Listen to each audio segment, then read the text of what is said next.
तो नारद जी ने कहा कि उन संतों की कृपा से, उनके उच्छिष्टामृत की कृपा से, उनके मुख से जो लीला कथा का श्रवण मैंने किया, उस सत्संग की कृपा से, नारद जी कह रहे अंत में हुआ क्या, कह रहे भगवान में मेरी रुचि हो गई। हजार हजार माला कर रहे हैं, जप तप कर रहे हैं, साधन कर रहे हैं, सब कर रहे हैं, पर रुचि संसार में। कई बार आपसे चर्चा होती रही, अब क्या, कहां रहते हो, क्या खाते हो, क्या ओढ़ते हो, क्या पहनते हो, क्या करते हो, इससे अर्थ नहीं है, चाहते क्या हो, रुचि किसमें है। कल भी एक बात मैंने आपको निवेदन की, कई बार विषय वस्तु छूट जाती है, लेकिन उस विषय में रुचि नहीं जाती। वस्तु तो आपने किसी के कहने से छोड़ दी, लेकिन उस विषय में जो आपकी रुचि है वो बनी है। और मैं कहता हूं वस्तु बनी रहे जीवन में, वस्तु में रुचि नहीं होनी चाहिए। विषय का भोग तो प्रारब्ध से मिलेगा ही मिलेगा, जितना भाग्य में है उतना आएगा। उस विषय भोग में रुचि ना हो। रुचि क्या कराती है, रुचि आपको उसका चिंतन कराती है। रुचि से ही भजन होता है। जिस विषय की रुचि होगी उसी का आपका मन भजन करेगा बार बार। संसार की रुचि है तो बैठे रहो, माला लेकर मंदिर में बैठे रहो। रुचि संसार की है, मन दौड़ दौड़ कर वहीं जाएगा, उसी का स्पर्श करेगा। देखना यही है हमारी रुचि किसमें है, चाहते किसे हैं हम। संत कभी नहीं घबराए संसार से, कभी नहीं घबराए। कितनी सुंदर बात तुलसी बाबा ने कही है, धर्म न अर्थ न काम रुचि। रुचि, या नारद जी ने यही कहा, प्रिय शवस्यंग ममा भवद रुचि ही। रुचि हो गई मेरी भगवान में। क्या कहते हैं रुचि को अंग्रेजी में, इंटरेस्ट। आपका इंटरेस्ट किस में है, बड़ी बात ये है। चाहते क्या हो भाई, सब परत हटाकर देखो, इस सत्य को स्वीकार करो। चाहते क्या हो, देखना संसार मिलेगा, कोई वस्तु मिलेगी, कोई संबंध मिलेगा, कीर्ति मिलेगी, मान पद प्रतिष्ठा, ये सब मिलेगा आपको वहां जब सब परत हटाकर देखोगे। क्योंकि भगवान को चाहने वाला, जो केवल चाहता है और जो केवल प्रभु को चाहता है, दरस तेरे की प्यास मन लागी। चाहने वाला सहज आनंद बसे बैरागी। जब मन खाली हो जाता है ना, जब संसार की विषय की रुचि से मन मुक्त हो जाता है, तो ऐसे ही दिन में कितनी कितनी बार प्रभु आकर भक्त का स्पर्श कर जाते हैं। पता नहीं किस किस तरीके से मिल लेते हैं भगवान अपने भक्त से आकर, किस किस तरीके से। ये तो भाई जिसने प्रभु की कृपा से ये सुख पाया है,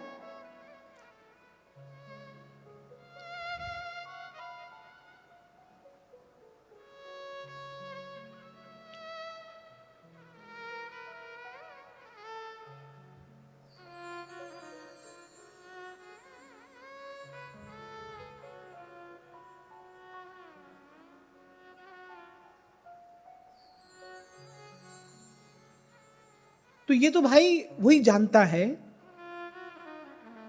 पर जब हो जाता है मन खाली, प्रभु के पास एक नहीं, प्रभु के पास तो भाई अनेक मार्ग हैं। कैसे कैसे आकर मिलते हैं वो भक्त से। कोई एक विधि से भक्त और भगवान का मिलन नहीं होता, अनेक विधियों से होता है। खैर ये कोई चर्चा का विषय नहीं है, तो भाव जगत की बात है। रुचि हो जाए भगवान में, भगवान मीठे लगने लगे, अपने लगने लगे। श्याम बिना जग खारो लागे, जगरी बाता कांची। मीरा कह रही भाई ये सब बात कच्ची है, क्या मन दे इसमें क्या मन दे। वस्तु अनूठी संतन पा,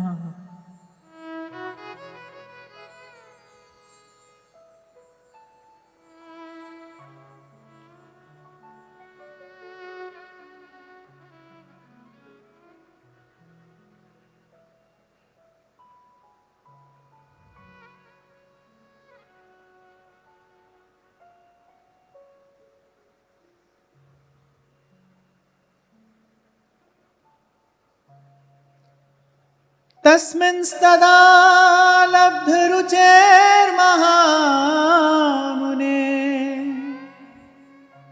प्रियश्रवस्य स्खलितामतिर्मम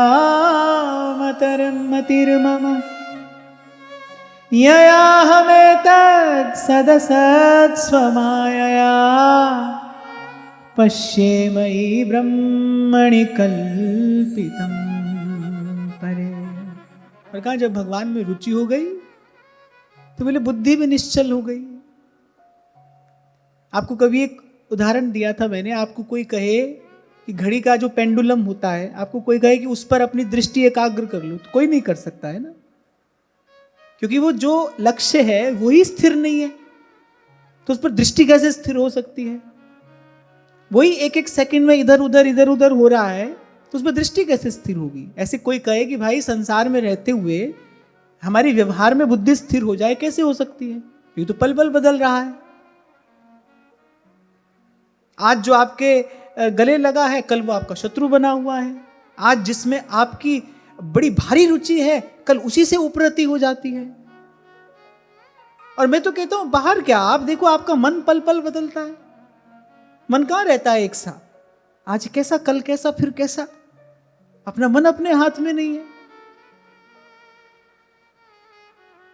सब तो बदल रहा है, तो यहां पर बुद्धि कैसे स्थिर होगी? और अभी मैंने कहा चित्त की स्थिरता ही चित्त की शक्ति है। स्थिरता ही सुख भी है, स्थिरता में, ठहराव में ही रस है। ठहराव में ही रस है। जिनका मन ठहर गया है प्रभु के चरणों में आके, लगे हाथ एक और बात बता दूं कि प्रभु के चरणों के अतिरिक्त मन कहीं ठहर नहीं सकता, ठहरेगा नहीं। जिनका मन ठहर गया प्रभु के चरणों में आके, उन्हीं को ही तो रसानुभूति हुई। नारद जी ने कहा जब भगवान में रुचि हो गई, जब प्रभु प्रिय लगने लगे, जब भगवान में प्रियता हो गई, तो बुद्धि भी स्थिर हो गई। और बुद्धि स्थिर होते ही मन मस्त भया, मन मस्त भया, मन मस्त भया, अब क्या। भक्त के लिए यही समाधि है भाई, बस प्रभु मेरे हैं। तो इसी भाव में, इसी आनंद में मगन रहता है, बस प्रभु मेरे हैं। और यहां मुझे एक बात अवश्य कहनी है कि यह विलक्षण स्थिति इस दासी पुत्र को प्राप्त हुई कैसे? मूल में क्या है? सत्संग है, भगवान के प्यारे संत हैं। ये जो फल आता है, ये सत्संग रूपी बेल पर ही आता है भाई। ये जो फल आता है,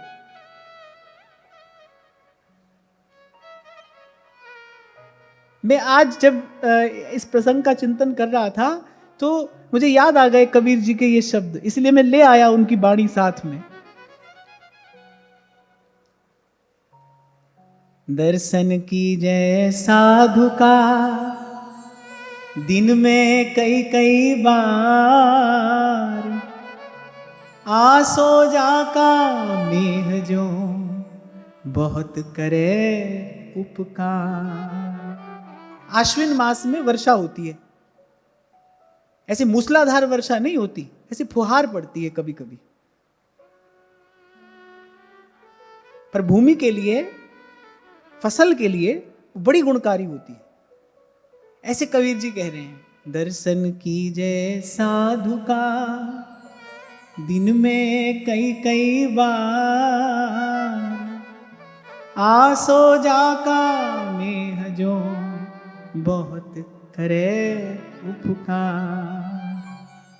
अब फिर कहते हैं, कई बार नहीं कर सके, दोए बखत कर ले, कबीरा साधु दरसते काल दगा नहीं दे। सत्संगति की महिमा कही है, कितनी महिमा कही है संतों ने।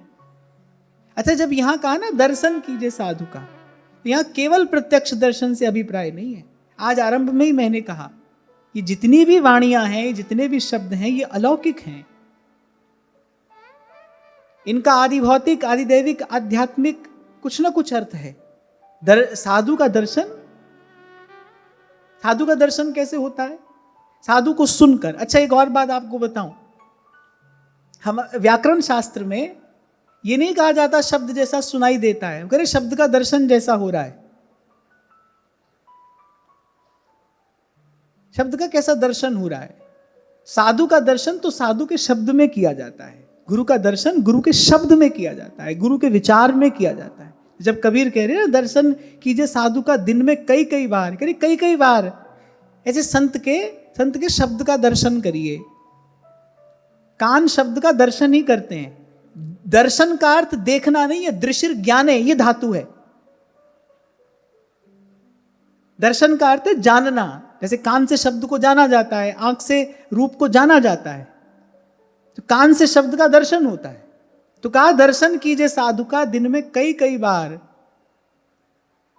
आसो जाका मेह जो करे बहुत उपकार। और फिर कह रहे कई बार नहीं कर सके, दोए बखत कर ले। सुबह शाम तो संत की वाणी सुन लो। कबीरा साधु दरसते काल दगा नहीं दे। क्या अर्थ हुआ काल दगा नहीं दे? बोले अगर साधु की संत की वाणी का सेवन करते रहोगे, संत की वाणी समय को व्यर्थ नहीं जाने देगी, संत की वाणी किसी ना किसी प्रकार व्यवहार से खींचकर भजन में लगाए रखेगी।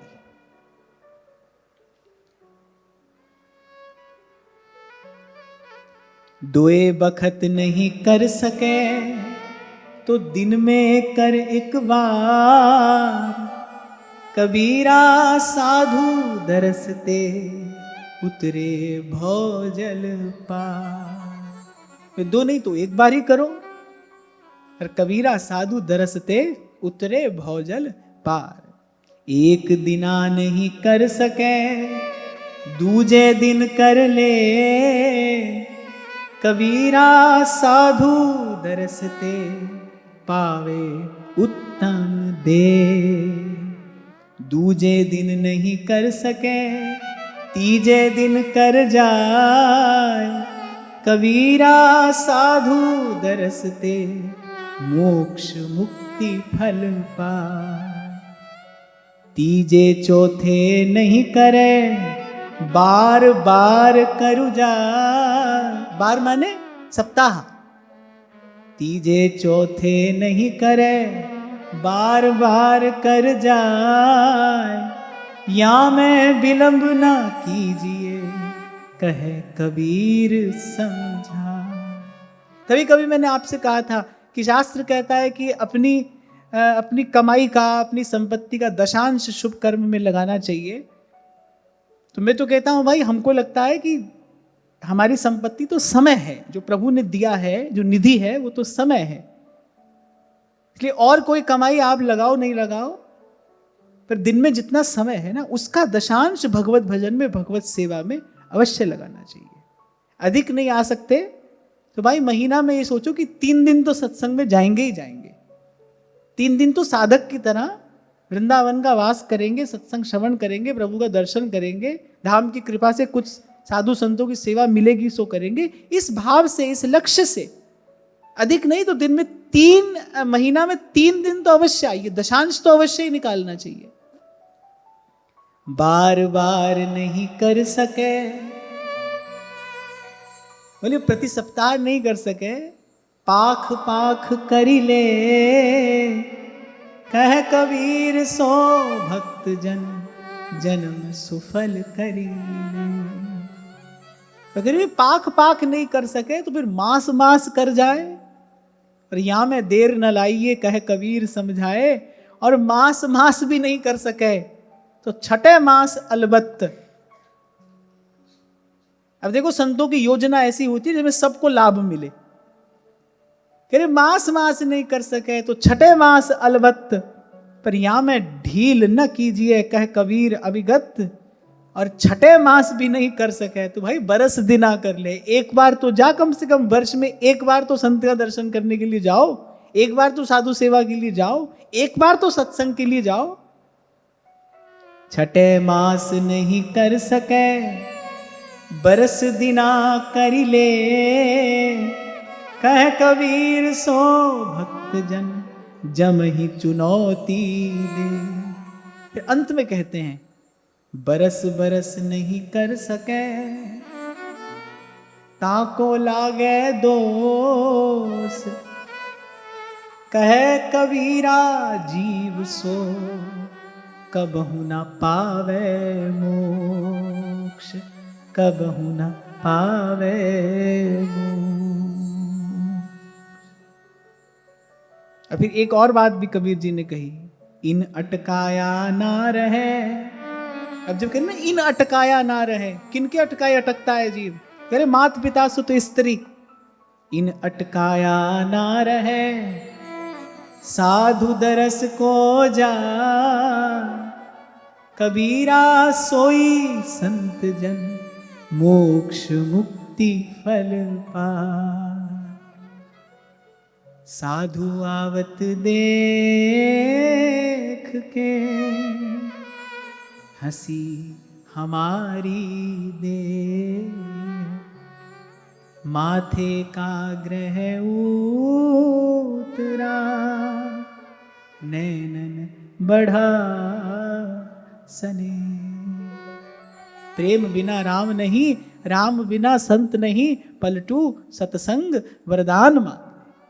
रैदास जी महाराज कहते हैं, साधु संगत बिना भाव नहीं उपजय, भाव बिन भक्ति नहीं होए तेरी। हे प्रभु, बिना भाव की कैसी भक्ति होगी? बिना भाव के तो यंत्रवत कार्य होता है ना, जैसे मशीन अपना काम करती है, ऐसे बिना भाव के सब कार्य होता है।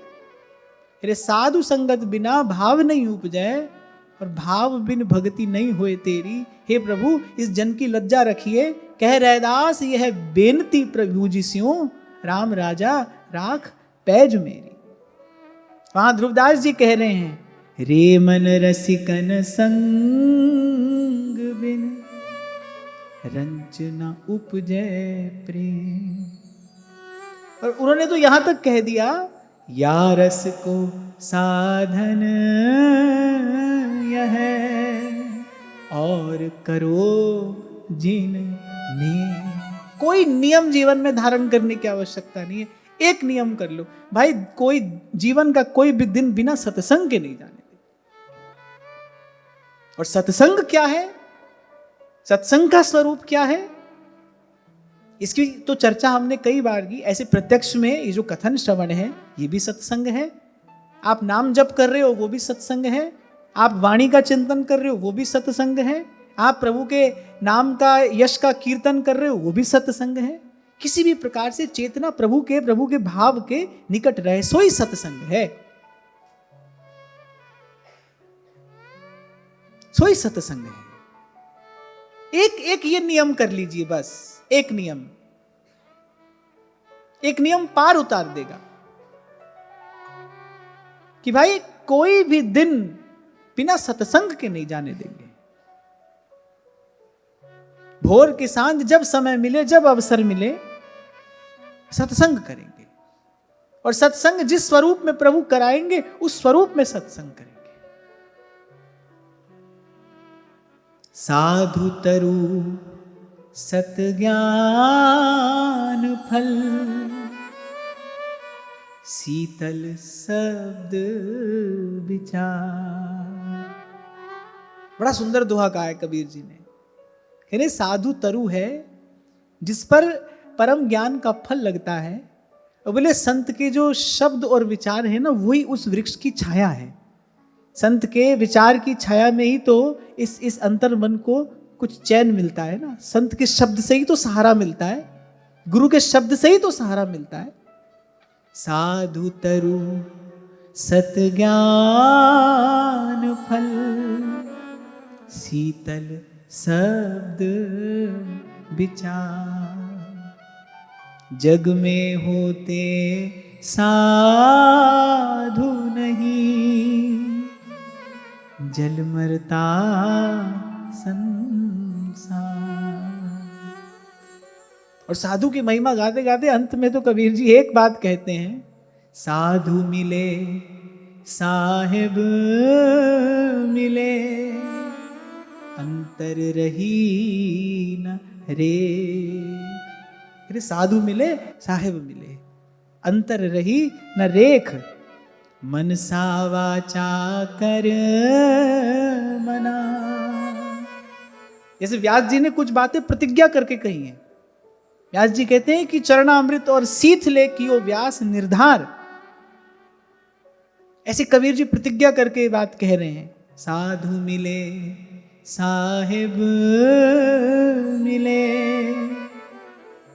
अंतर रही नरे, मनसा वाचा कर मना,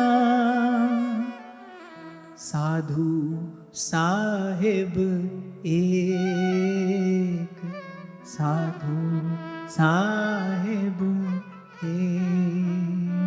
तभी तो कहा दर्शन कीजिए साधु का साहिब आवे याद।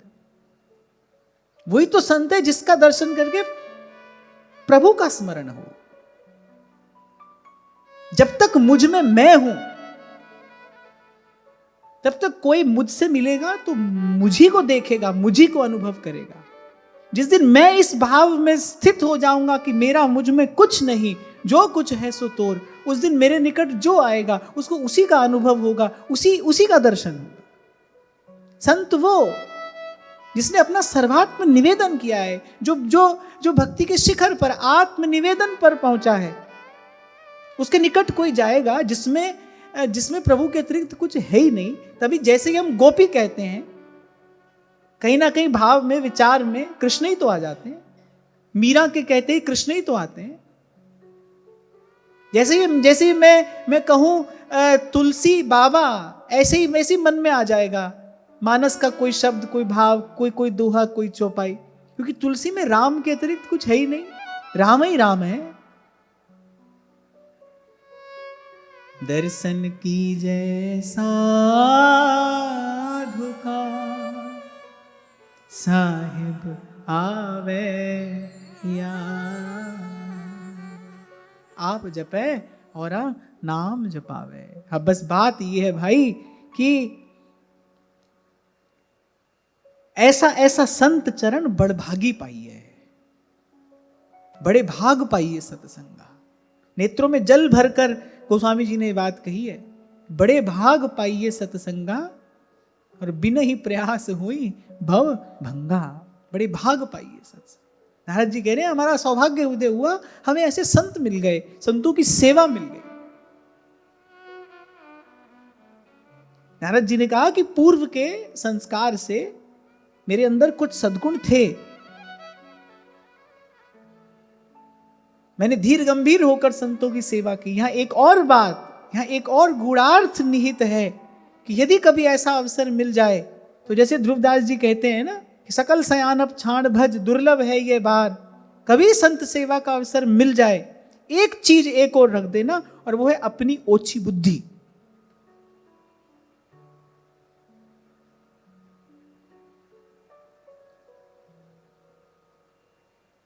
कभी आपसे मैंने कहा था सत्कर्म करने का अवसर मिले तो प्रभु की ओर देखकर करिए। किसके लिए कर रहे हैं, इसके बदले क्या मिलेगा, कुछ होगा कि नहीं होगा, ये सब विचार, ये सब वाद विवाद, तर्क कुतर्क बुद्धि करती है ना, करती रहती निरंतर। उसको एक और रख के आपको सेवा मिली ना, आप करिए। आपका हिसाब तो आपके किए से होगा ना, किसी के किए से नहीं। कभी कभी कोई कहता है कि हमने तो बड़ी सेवा की, उन्होंने हमें छल लिया। ना ना, उन्होंने आपको नहीं छला, आपने सेवा की है तो आपको तो मेवा ही मिलेगा। सेवा करने वाले को छल कैसे मिल जाएगा? भगवान के दरबार में कोई अन्याय थोड़ी है, अंधेर थोड़ी है। आपने सेवा की है, आपको सेवा का ही फल मिलेगा। किसी ने आपके साथ छल किया है तो उसने अपने लिए कांटा बोया है, उसने अपने लिए कांटा बोया है। और वैसे भी किसी को बुरा करते देखकर हमको भी थोड़ी बुराई करने लग जाना है। किसी का अनुचित आचरण देखकर हमको थोड़ी अनुचित करने लगना है। अपना मार्ग तो यही है, जी मार्ग सब संत गया छे, जी मार्ग सब संत गया छे, वी मार्ग में जा श्याम मीरा रंग लाग्यो नाम हरि, और रग अटक पड़ी। और भाई ये अपनी तपस्या यही तो है, यही अपनी तपस्या है। और कोई एक टांग पर खड़े होकर हमको धूनी नहीं तापना है और कुछ थोड़ी करना है, यही अपनी तपस्या है। जो तोए कांटा बोए वाए बोए तू फूल। यही अपना तप है, यही जीवन की श्रेष्ठता भी है। वैर होना किसी का किसी से, भावना मन में बदले कि होना।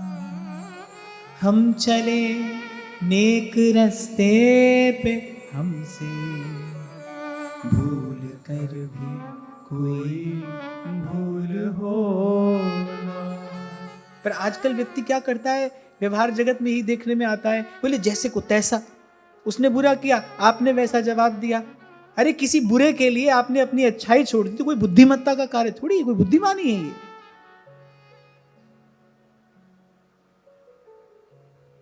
और एक बात सदा याद रखना भाई, हमको प्रभु ने इस संसार में भेजा है अपवित्रता, नकारात्मकता,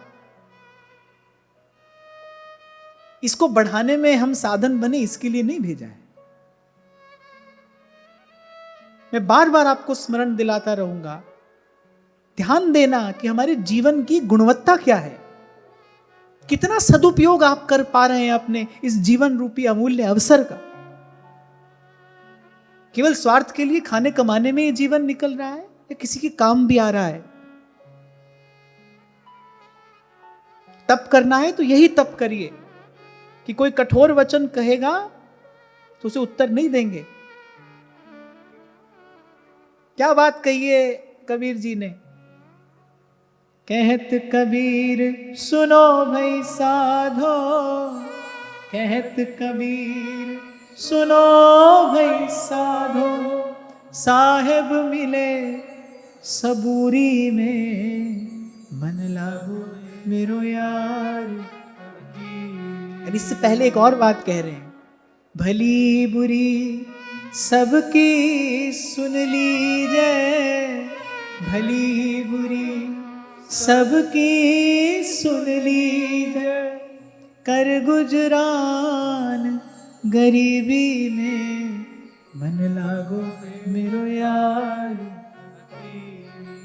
आपको स्मरण हो जब हमने श्री ध्रुवदास जी की वाणी की चर्चा की थी तो वैद्य ज्ञान लीला में ध्रुवदास जी बड़ी दिव्य औषधि बनाते हैं भवरोग की, और उस औषधि को रखने का पात्र क्या है, कह रहे भूमि गरीबी में फिर धरे। वो औषधि रखी कहां जाएगी, पात्र क्या है, गरीबी का अर्थ यहां पर दैन्यता है। जहां से आज चर्चा आरंभ हुई कि ये दरबार दीन को आदर, भक्त यही तप करता है, शरीर को तपाने का तप भक्त नहीं करता है, अकारण शरीर को कष्ट देना ऐसा तप नहीं करता है भक्त, ये तप है। किसी ने कठोर वचन कहा, भली बुरी सबकी सुन लीजिए, उत्तर मत दीजिए। उत्तर देते हैं प्रभु का घर मैला करते हैं आप। ये सारी सृष्टि ये प्रभु की रचना ही तो है, प्रभु की है और प्रभु से है, प्रभु में है। हम कहते हैं कि भगवान के एक एक रोम में करोड़ों ब्रह्मांड हैं, माने जहां हम बैठे हम कहीं ना कहीं भगवान में ही तो हैं, ये अस्तित्व प्रभु में ही तो है। जब आप अपशब्द कहते हो, जब आप गाली देते हो, कठोर शब्द जब आप कहते हो, बुरा चिंतन जब आप करते हो, तो उसके कारण जो अंतर जगत में जो हलचल होती है, भगवान का ही घर तो मैला होता है उससे। आपने बुरा कहा तो आपके शब्द से एक हलचल हुई, आपने बुरा सोचा तो आपके चिंतन से एक हलचल हुई, आपने गलत संकल्प किया तो भी अंतर जगत में क्षोभ होता है। भगवान का ही घर तो मैला किया आपने। एक और प्रभु से प्रेम है ऐसा कहते हैं हम, और दूसरी ओर ऐसा जीवन, ऐसा आचरण, ये कैसे संभव है?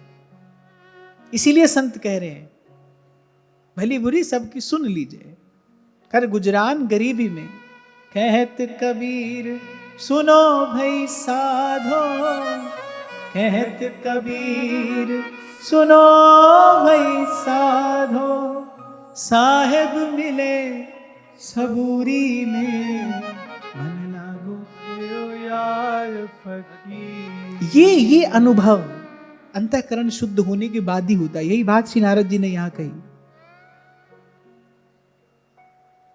कि जब मेरी बुद्धि निश्चल हो गई तब मुझे ये सब खेल समझ में आया कि भाई ये तो तमाशे में तमाशा है, प्रभु के अतिरिक्त और कुछ नहीं है। ये जो है प्रभु का है, प्रभु से है, प्रभु में है। वे भक्त कहता है भाई प्रभु ही है, तू ही तू, तू ही तू, तू ही तू। तभी कबीर जी ने कहा ना, अब किसकी वंदना करे, किसकी स्तुति करे, काकू निंदु काकू बंधु दो पल्ले भारी। प्रभु का ही है सब, और जब सब प्रभु का ही है, शायद बिहारिन देव जी की वाणी है ये, वो कहते हैं अब हो कासो बैर करूं। बोले अब किससे बैर करूं, जब ये गुरु की कृपा से अनुभव हो गया कि सब प्रभु का है, फिर किससे बैर करूं, अब हो कासो बैर करूं। जब प्रभु ने ये अनुभव करा दिया कि भाई घट घट में मैं हूं, कण कण में मैं हूं, फिर किससे विरोध किया जाए। व्यास जी ने भी यही बात कही, राधा वल्लभ मूल है और फूल दल डाल। सावधान किया व्यास जी ने, बोले जल सींचत है मूल में, वृक्ष लगावे आग, इष्ट से अन्य निंदरे तेजन महा अभाग। यहां सेवा की, यहां माला की, वहां बाहर निकलते ही अपशब्द कहा किसी को, कठोर वचन कहा किसी को, अपने शब्द से अपनी चेष्टा से किसी का हृदय दुखा दिया, किसी की पीड़ा का कारण बन गए। व्यास जी कह रहे इष्ट से अन्य निंदरे तेजन महा अभाग। पर जब तक बुद्धि स्थिर नहीं होगी तब तक यह अनुभव नहीं होगा।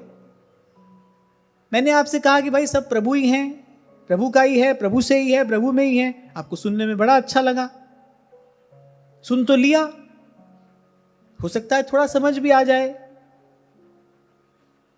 क्योंकि आपकी हमारे में श्रद्धा है, तो आपको लगेगा कि भाई कह रहे हैं तो ऐसा ही होगा। पर आपको अनुभव हुआ कि नहीं, क्योंकि तदनुकूल आचरण तो अनुभव के पश्चात होगा ना। आपको इस बात का अनुभव हुआ कि नहीं, अनुभव कब होगा, जब बुद्धि स्थिर हो जाएगी। नारद जी ने यही बात कही, महामुने जब भगवान में मेरी रुचि हो गई, और बुद्धि कब स्थिर होगी, भगवान में रुचि होगी। संसार में रुचि हो तो बुद्धि स्थिर हो ही नहीं सकती।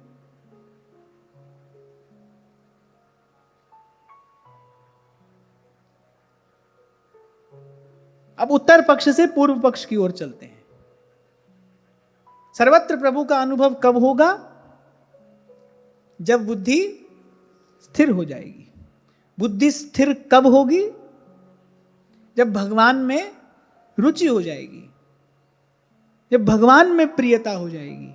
भगवान में प्रियता कब होगी, जब अंतःकरण शुद्ध हो जाएगा। अंतःकरण शुद्ध कब होगा, जब सत्संग होगा। तो अंतिम बात क्या हाथ आई, सत्संग। पद सरोज अनपायनी भक्ति सदा सत्संग, भक्ति सदा सत्संग। इत्थं शरत्रा वृषिका वृतु हरे,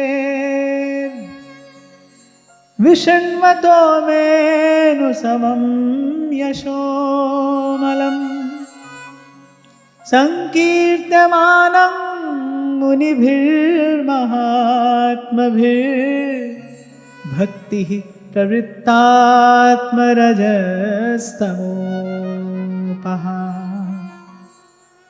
नारद जी ने कहा, इस प्रकार जब वर्षा और शरद इन दो ऋतुओं में मैंने उन संतों का सत्संग किया। और सत्संग में क्या होता था, बोले तीनों समय वो महात्मा, वो निर्मल महात्मा भगवान के नाम का कीर्तन करते थे। तीनों समय भगवान की लीला कथा होती थी। और बोले मैं प्रेम से बस उनकी प्रत्येक बात सुनता रहा।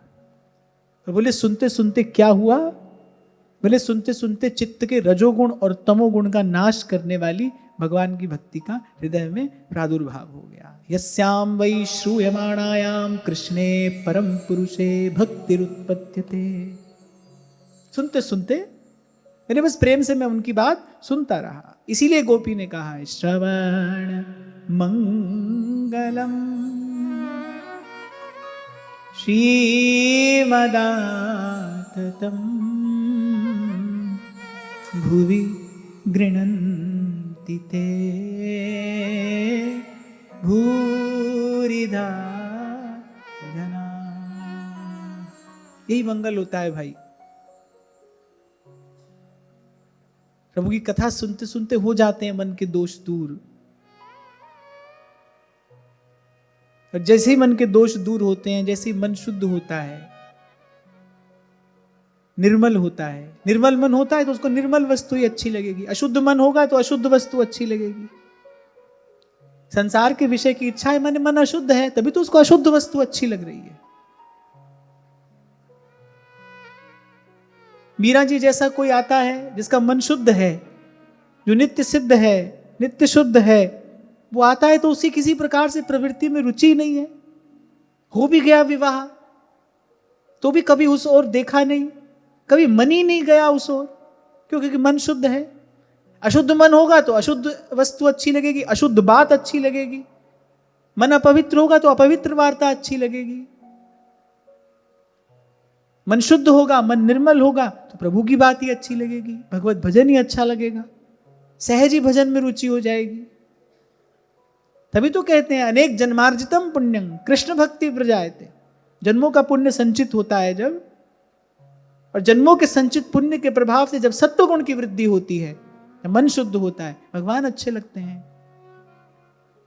तो ये तो अपनी कसौटी बन के अपने आप को परखते रहना चाहिए, देखते रहना चाहिए, भाई देखो क्या अच्छा लग रहा है हमको। ना ना ना ना करते करते भी बैठ ही जाते हैं ना, आधा घंटा एक घंटा किसी की निंदा करने में, सुनने में। ना ना करते भी बैठ ही गए, कहना तो नहीं चाहिए फिर भी कह ही दिया, करना तो नहीं चाहिए फिर भी कर ही लिया। माने मन अशुद्ध है, वही प्रेरित करता है अशुद्ध वस्तु की ओर, अशुद्ध विषय की ओर। मन अशुद्ध है। मन साफ हो जाएगा, शुद्ध हो जाएगा, निर्मल हो जाएगा, प्रभु ही अच्छे लगेंगे, क्योंकि निर्मल प्रभु ही हैं। पवित्र प्रभु का नाम ही है। पर नारद जी ने सारा यश दिया है संतों को। ये बात नारद जी ने भगवान वेदव्यास से क्यों कही, अपने पूर्व जन्म का वृत्तांत क्यों कहा? केवल संतों की महिमा बताने के लिए। किसी के भी जीवन में अगर सुख का फल लगेगा तो देखना उसके मूल में सत्संग होगा, सत्संग होगा, सत्संग होगा। और जो आरंभ में मैंने एक बात आपसे कही, वो मैं पुनः आपको स्मरण करा के वाणी को विराम की ओर लेकर जाऊं कि नारद जी ने अपने कुछ गुण कहे ना, कि भाई मैं इन गुणों से युक्त होकर संतों की सेवा करता था, तो वस्तुतः आपके मेरे लिए कहे हैं। सेवा इन गुणों से युक्त होकर ही होती है। नारद जी ने कहा कि मैं बालक था तो अबोध, पर फिर भी चंचल नहीं था, धीर था, संयमी था। नारद जी ने कहा अधिक बोलता भी नहीं था। ऐसे इन गुणों से युक्त होकर जब कोई साधु सेवा करता है तो आशीर्वाद रूपी घटना घट जाती है। कोई कागज पर लिखकर, पढ़कर, सुनाकर आशीर्वाद नहीं दिया जाता है। आशीर्वाद रूपी घटना घट जाती है, संतों के भीतर कहीं ना कहीं घट जाती है।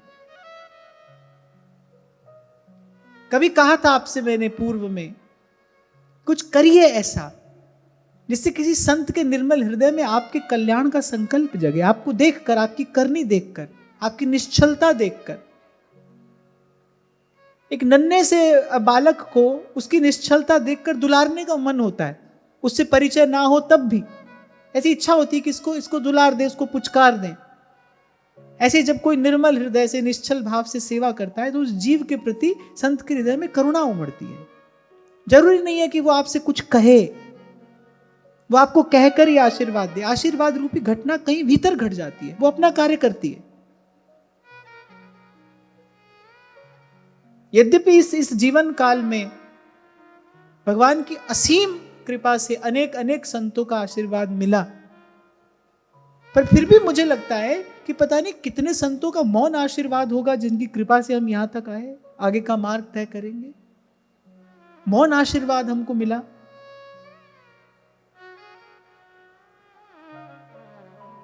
ऐसा जीवन हो, ऐसी चेष्टा हो हमारी कि आशीर्वाद रूपी घटना इस अस्तित्व में हमारे लिए कभी घटे। तो आज की वार्ता यहीं श्री जी के चरणों में निवेदन करते हैं। महाराज श्री के चरणों में प्रणाम। आप सबके हृदय स्थित प्रभु को, भाव प्रभु को नमन।